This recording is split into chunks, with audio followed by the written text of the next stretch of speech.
Hello, it's the first week of spring, meteorologically speaking, but it doesn't necessarily, of course, mean that things are automatically going to warm up. In fact, this week ahead will be on the chilly side. Temperatures generally a little bit below average. A few nighttime frosts are expected. There will be some spring sunshine on offer, but it's not going to be a dry week. At the moment, it doesn't look like we're going to see anything too wild in terms of wind or heavy downpours, but of course any rain falling after what was an exceptionally wet February could cause some further problems. And there will be rain around at times. Low pressure will dominate, spinning around initially to the north of the UK, and then we've got a few systems coming in through the week, but notice how they're mostly focused across central and southern parts of the UK. Low pressure systems a little bit further south than they have been recently, and that's because of the position of the jet stream. Let's run through that sequence again, but this time including the jet. You can see that the jet stream has shifted further south, and that is dictating the track of these low pressure systems. There's a warm and a cold side to the jet, and because that jet is shifted further south, we're on the cold side, which is one of the reasons why it will be quite chilly through the rest of this week. From Thursday into Friday, though, we start to see a shift back. The jet buckles and ripples, and by Friday into the weekend, it's moving back further north. The low pressure systems, therefore, are further north as well. And in particular, we need to watch this system developing out in the Atlantic for the weekend.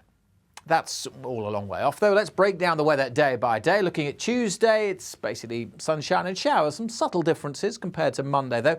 More cloud across these eastern parts of England and a few more showers here.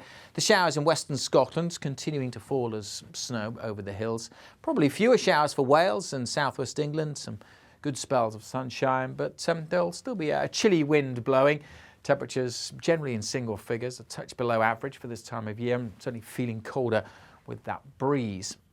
Now, this area of low pressure that moves in on Tuesday night, and more particularly through Wednesday and Thursday, there is some uncertainty about the exact track of this low, and ahead of it there's a little bump in the isobars, a brief ridge of high pressure, so it's going to be a cold, frosty start for many on Wednesday.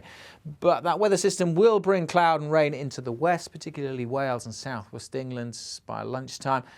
There's just a bit of uncertainty, as I say, about its exact position and how far north the rain gets. Much of eastern England, a good part of Scotland, looking dry for most of Wednesday. Still on the chilly side, particularly as the cloud spills in and we lose any sunshine. It turns milder in the southwest, but it also could turn quite windy as well as being wet from that low pressure. Now, the exact position of this weather front is quite important because, of course, parts of Wales, northern England have seen some of the worst flooding recently. So the uncertainty about the position of that low could have impacts on where we see the heaviest rainfall. But it does tend to scoot away during Thursday. Misty, murky start, certainly across the south on Thursday, and staying fairly dull and drizzly for most of the day. Further north should be generally dry and bright. Some sunny spells. Again, temperatures mostly in single figures with the highest values across the south. But again, it won't feel all that pleasant with a thick cloud and the outbreaks of rain. Then there's another weather front starting to approach. By now, the jet's starting to shift, so the low pressure systems are further north.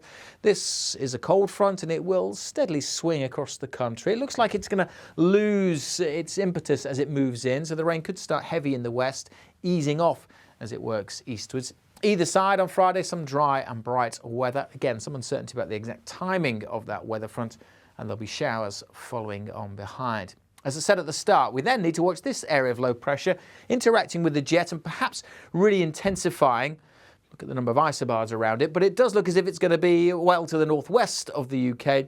But its weather fronts and its influence could still bring us a wet and potentially windy spell during the weekend. It's something we need to watch, keep an eye on at this stage. At the moment, as I said, the rest of this week doesn't look particularly severe. So the message for the weekend is stay up to date, stay tuned. Make sure you keep across the weather forecast. Best way to do that is to follow the Met Office on social media.